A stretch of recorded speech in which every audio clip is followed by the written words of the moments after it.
اب ہم grand since right ان grand فادرس property, دادا کی جائیداد میں پوترے کے حق کے تعلق سے بات کریں گے۔ مسلمانوں میں ہر مسلمان کو یہ اختیار ہے، چاہے وہ خاتون ہونے دیجیے چاہے وہ مرد ہونے دیجیے، وہ جائیداد کا مالک رہ سکتا ہے، اور اس کی زندگی میں اس کی اولاد بھی اپنا حق نہیں پوچھ سکتی، اور کسی قسم کا عدالتی دعوے کے ذریعے یا تقسیم جائیداد کے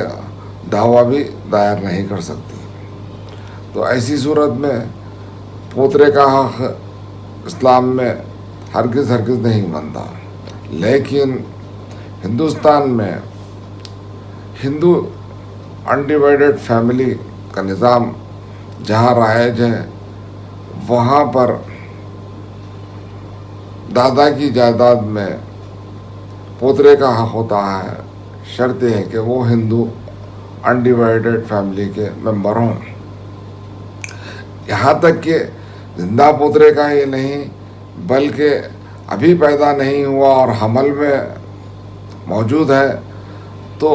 اس کا بھی حق ہندو انڈیوائڈڈ فیملی کے جو ہندو مشترکہ خاندان کی جائیداد میں اس پیدا ہونے والے کا بھی حق رہتا ہے۔ لیکن اسلام میں ہرگز اس بات کی اجازت نہیں ہے کہ دادا کی جائیداد میں پوترے کا حق بالکل نہیں ہوتا، اور بہت سارے لوگ یہ ہندو رواج کو مد نظر رکھتے ہوئے اس طرح کے سوالات کرتے ہیں، اور یہ سوالات اسی وقت اٹھتے ہیں جب دادا کا انتقال ہوتا ہے اور پوترے یا نواسے محروم ہو جاتے ہیں، کیونکہ اسلام میں یہ قانون موجود ہے کہ جس کسی کی بھی اولاد اس کی زندگی میں فوت ہو جاتی ہے تو اس کے ورثہ کو محروم کر دیا جاتا ہے۔ تو جب ایسی صورت پیدا ہوتی ہے تو بہت سارے لوگ ہم سے پوچھتے ہیں اور یہ سوال کرتے ہیں کہ دادا کی جائیداد میں پوترا کا کیا حق ہے۔ تو شریعت تو کھلی کتاب ہے، اور شریعت میں صاف صاف بتا دیا گیا ہے کہ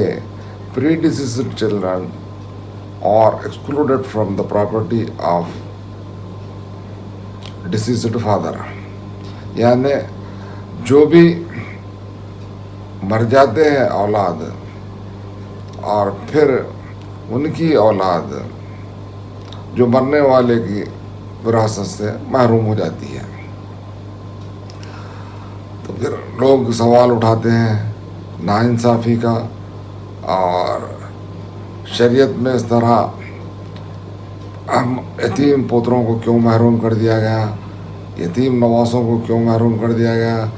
یتیم پوتریوں کو کیوں محروم کر دیا گیا۔ تو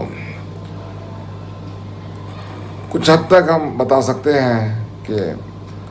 عرب قبائل میں یہ رواج تھا کہ جب کسی کا بیٹا مر جاتا ہے تو اس کی اولاد کو دادا پرورش کرتا تھا، یا دادا کے بچے جو چچا یا تایا ہوتے تھے وہ لوگ پرورش کرتے تھے، اور ان یتیموں کے اخراجات جو ہوتے تھے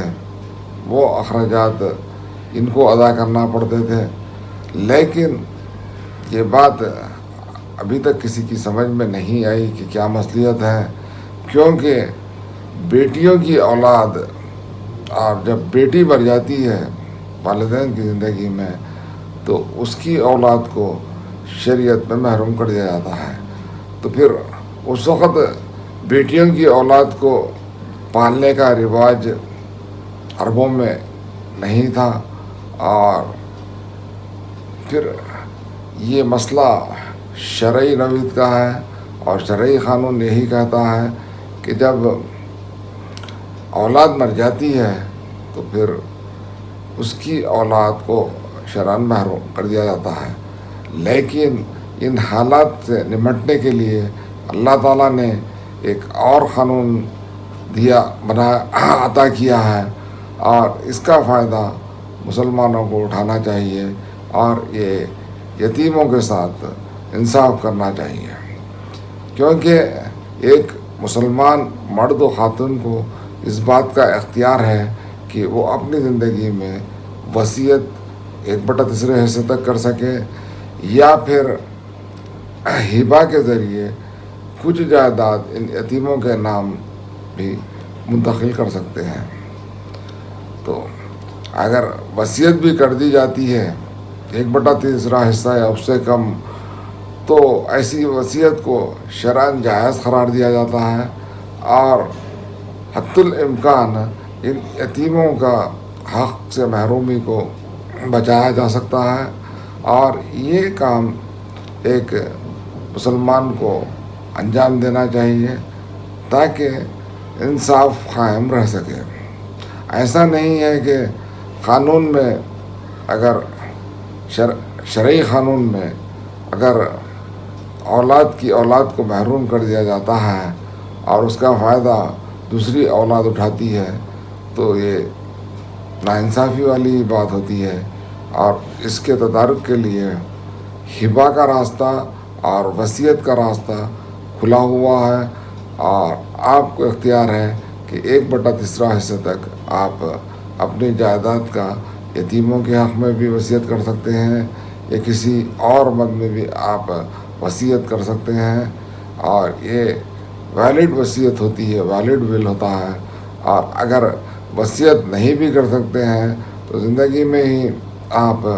ہبہ کے ذریعے کچھ جائیداد عطا کر سکتے ہیں تاکہ یہ یتیم آپ کی جائیداد سے محروم نہ ہو سکیں.